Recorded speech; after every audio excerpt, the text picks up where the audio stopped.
यं ब्रह्मा वरुणेन्द्र रुद्रमरुतः स्तुन्वन्ति दिव्यैः स्तवैर्वेदैः साङ्गपदक्रमोपनिषदैर्गायन्ति यं सामगाः ध्यानावस्थिततद्गतेन मनसा पश्यन्ति यं योगिनो यस्यान्तं न विदुः सुरासुरगणा देवाय तस्मै नमः।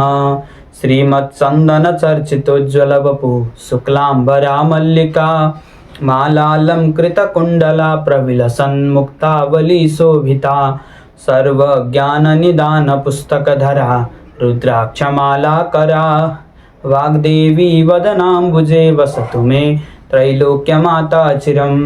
मूकं करोति वाचालं पङ्गुं लङ्घयते गिरिं यत्कृपातमहं वन्दे परमानन्दमाधवं।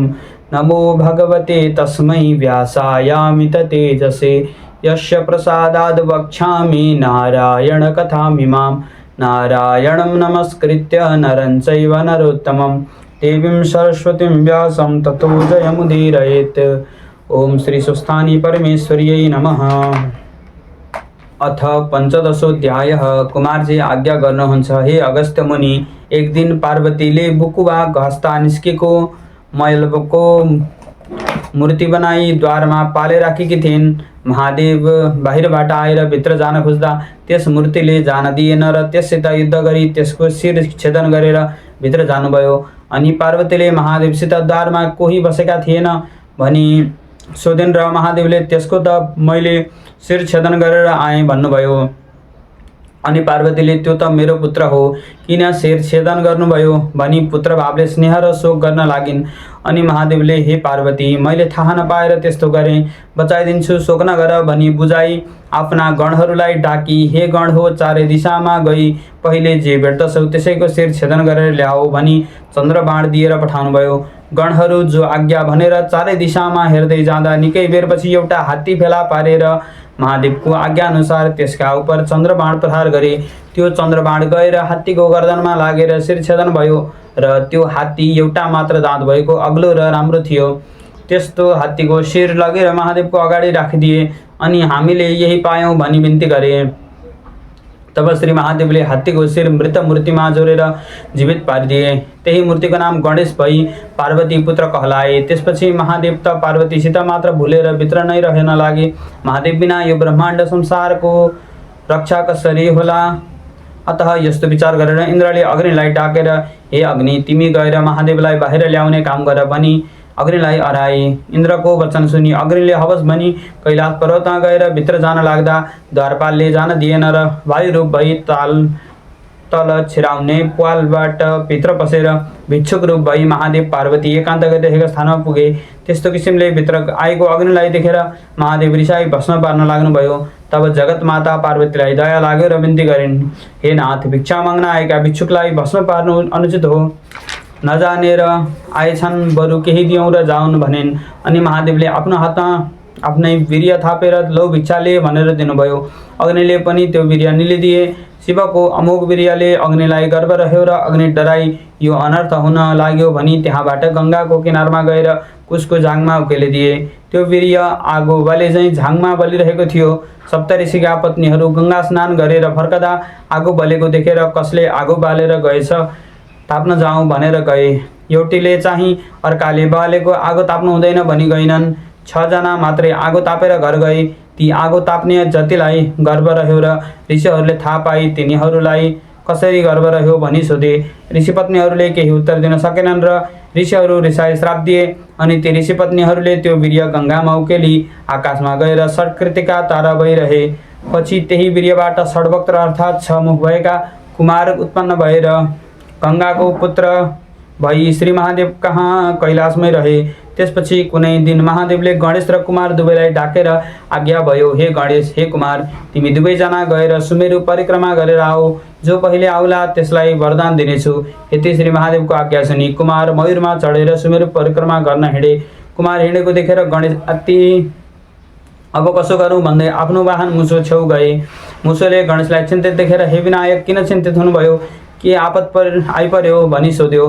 अनि विनायकले भने सुमेरु परिक्रमा गरेर आऊ भनी महादेवले आज्ञा भएको र कुमार हिँडिसकेको सारा कुरा सुनाइसके।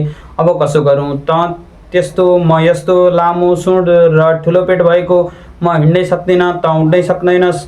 यदि विनायकले भनेको सुनि मुसो भन्दछ, हे गणेशजी तपाईँलाई म केही ज्ञान दिन्छु, सुन्नु हवस्। महादेव पार्वती र गङ्गा तिनैजना बसेको स्थानमा गएर अञ्जली जोरी, हे पितामाता मेरा, सुमेरु पर्वत पनि हजुर, सम्पूर्ण देवताका देवता पनि हजुर भनी 3 प्रदक्षिणा गरेर दण्डवत गर्नुहोस्, अनि हजुरलाई अवश्य वरदान प्राप्त हुनेछ। आफ्नो वाहनको त्यस्तो अर्ती मानेर गणेशजीले त्यसै गरी गए। अनि महादेव प्रसन्न भएर, हे गणेश तिमी धन्य रहेछौ, वरदान ल्याऊ। स्वर्ग मर्त्य पाताल तिनै लोकमा कसैले कुनै पनि काम गर्दा पहिले तिम्रो पूजा नगरेर गर्यो भने सिद्ध हुने छैन। यस्तो वरदान दिनुभयो। उता सुमेरु परिक्रमा गर्न गएका कुमार आइपुगेनन् र गङ्गाले महादेवसित बिन्ती गरिन्, हे जगदीश्वर गणेशले वरदान पाए तर मेरो पुत्र कुमार आइपुगेन। गङ्गाको यस्तो वचन सुनि महादेव भन्नुहुन्छ, हे गङ्गे तिमी स्वस्थानी परमेश्वरको व्रत गर, अनि तिम्रा पुत्र कुमार आइपुग्नेछन्। यति शिवले आज्ञा भएको सुनि गङ्गा प्रसन्न भइन् र व्रतविधि सोधिन्। अनि महादेवले स्वयं व्रतविधि बताउनुभयो। हे गङ्गे पौष शुक्ल पूर्णिमाको दिनदेखि हात खुट्टाका नङ काटी स्नान गरी पवित्र भई एक भक्त रही एकचित्त गरी मेरो पुत्र कुमार झट्ट आइपुगोस् भनी नित्य मध्याह्न कालमा श्री महादेवको पूजा गर्न लागिन्।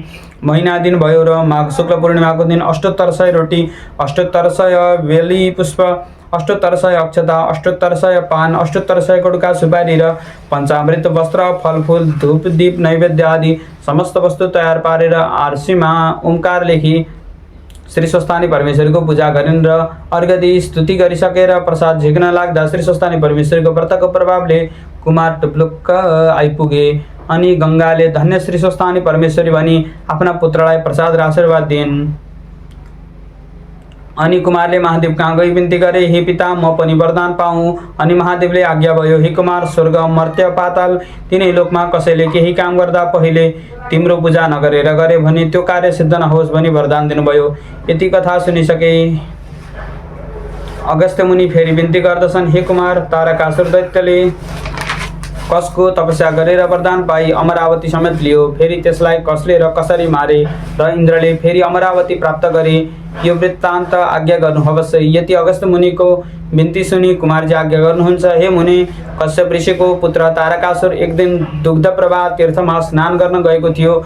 त्यही पेची मुनिले तपस्या गरेको देखेर उसलाई पनि तपस्या गर्न मन लाग्यो र पेची मुनिसँग सोध्यो, हे मुनीश्वर तिमीले तपस्या गरेको देख्दा मलाई पनि तपस्या गर्न मन लाग्यो, अतः कसरी त्यो गर्ने हो? मुनिले भने, हे तारकासुर तिमीलाई तपस्या गर्ने इच्छा भए यिनै दुग्ध प्रवाह नदीको सिरानमा हिमालय पर्वत छ, त्यहीँ गई यसरी ब्रह्माजीको तपस्या गर।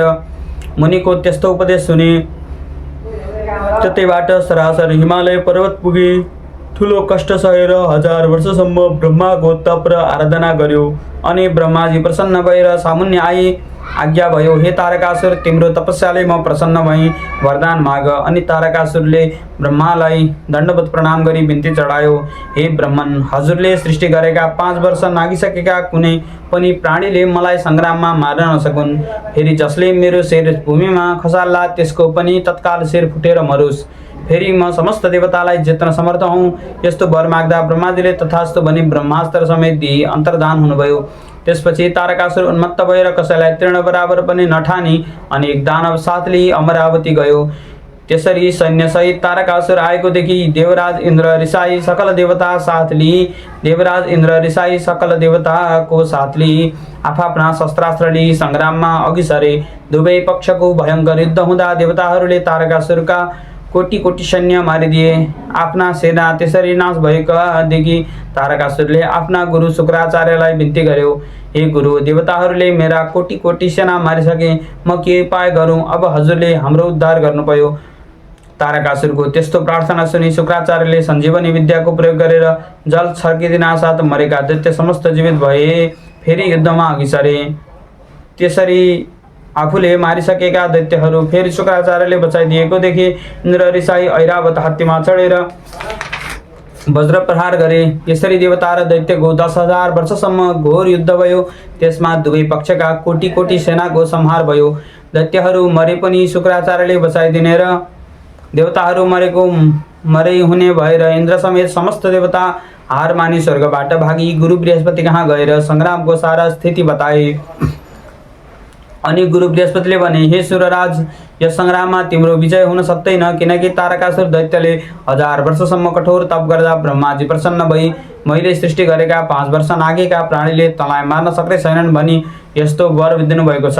अतः तिमीहरू केही काल कतै बिताई महादेवका पुत्र भएपछि मात्र अनि तिमीहरू महादेवको शरणमा जाओ भन्दा देवताहरू त्यहाँबाट आई मर्त्यमण्डलको मृगस्थलीमा लुकेर बसेका थिए। देवताहरू भागेपछि तारकासुर तिनै लोकको राज्य भोगी सुखपूर्वक रहेको थियो। हेमुने अमरावतीबाट लखेटिएका सुरेन्द्र धेरै कालसम्म अमरावतीबाट लखेटिएका सुरेन्द्र धेरै कालसम्म त्यहीँ लुकिरहे। पछि एक दिन समस्त देवतालाई डाकेर भने, हे देवता हो, पापिष्ठ तारकासुरले अमरावती खोसेर हामीलाई दुःख दिएको धेरै समय भइसक्यो। अब त्यसको संहार गरेर फेरि अमरावती लिनुपर्दछ। त्यो कसरी भने, महादेवका कुमार र गणेश 2 पुत्र भएका छन्। तिनले हाम्रो शत्रु तारकासुरलाई अवश्य मारिदिनेछन्। अब कैलाशमा गई महादेवसित आफ्नो दुःख बिन्ती गरौँ। यति सल्लाह गरेर सबै देवतासहित इन्द्र शिवजी कहाँ पुगे। अनि हे जगदीश्वर, पापिष्ठ तारकासुरले अमरावती खोसी हामीलाई दुःख दिएको धेरै काल भयो। अब त्यसको संहार गरी समस्त देवताको कल्याण गर्नुहोस्। इन्द्रादि देवताहरूको यस्तो प्रार्थना सुनि महादेवले भन्नुभयो, हे देवता हो, तारकासुरलाई मैले मार्नु हुँदैन, मेरा पुत्र कुमारले मारिदिनेछन्। अब समस्त देवता यक्ष गन्धर्व आदि सबैले कुमारलाई सेनापति बनाई युद्ध गर्न जाओ, पछि म पनि आउनेछु। यति महादेवको आज्ञा सुनि इन्द्रादि 33 कोटी देवता यक्ष गन्धर्व भूत प्रेत प्रमथगण समेत तारकासुरसँग युद्ध गर्न पिनाक धनुले प्रस्थान गरे। तर गणेशलाई भन्न बिर्सेछन्। अनि गणेशले आफ्नो वाहन मुसोसित भने, हेर, मलाई वरदान दिएर पनि हेला गरे।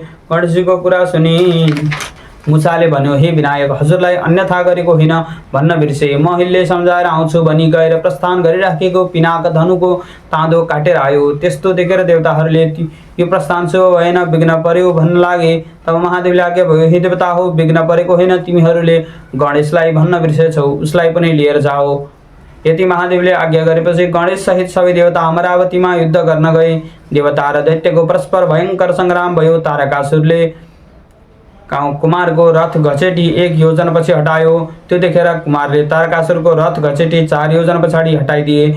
अनि तारकासुरले खड्ग प्रहार गर्यो। कुमारले आफूतिर खड्ग आएको देखेर कानसम्म धनु खैँची तारकासुर दैत्यको घिच्रो ताकि चन्द्रबाण प्रहार गरे। त्यो चन्द्रबाण गएर दिनको सूर्य अस्ताई रातको तारा नदेखिँदै साँझको बेलामा पुगेर तारकासुर दैत्यको शिर चट्टै छेदन गर्यो।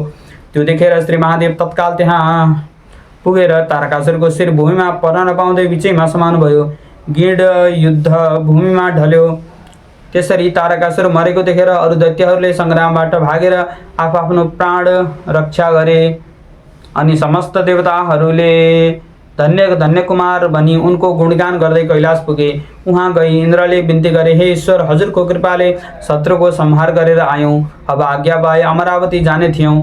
यति देवेन्द्रको प्रार्थना सुनि महादेवले तिम्रो राज्य निष्कण्टक होस् भनी बिदा दिनुभयो र इन्द्रादि देवताहरू श्री महादेवलाई दण्डवत प्रणाम गरी अमरावती गएर सानन्द राज्य गर्दा भए। ओम श्री स्कंद पुराणे केदार खण्डे माघ महात्म्ये कुमार अगस्त्य संवादे श्री स्वस्थानि परमेश्वर्या व्रतकथायां तारकासुर दैत्य वध वर्णनम नाम 15। ओम श्री स्वस्थानि दिव्ये नमः। ओम उपनयतु मंगलम वह सकल जगन्न मंगलालयः श्रीमान दिनकर किरण निबोधित नवनलिन दल निभीक्षणः कृष्णः काले वर्षतु पर्जन्यः पृथिवी सस्यशालिनी देशोऽयं क्षोभरहितो ब्राह्मणः सन्तु निर्भयाः अपुत्रः पुत्रिणः सन्तु पुत्रिणः सन्तु पौत्रिणः निर्धनः सदनः सन्तु जीवन्तु शरदां शतं तत्रैव गंगा यमुना च तत्र गोदावरी सिन्धु सरस्वती च तीर्थानि सर्वाणि वसन्ति तत्र यत्राच्युतोद्धार कथा प्रसंगः या कुन्देन्दु तुषारहार धवला या शुभ्रवस्त्रावृता या वीणावरदण्डमण्डितकरा या श्वेतपद्मासना या ब्रह्माच्युत शंकर प्रभृतिभिर्देवैः सदा वन्दिता सा मां पातु सरस्वती भगवती निःशेषजाड्यापहा कायेन वाचा मनसेन्द्रियैर्वा बुद्ध्यात्मना वा प्रकृतिः स्वभावात् करोमि यद्यत् सकलं परस्मै नारायणायेति समर्पयेतत्। ओम श्री स्वस्थानी दिव्यार्पणमस्तु। श्री स्वस्थानी माता को जय।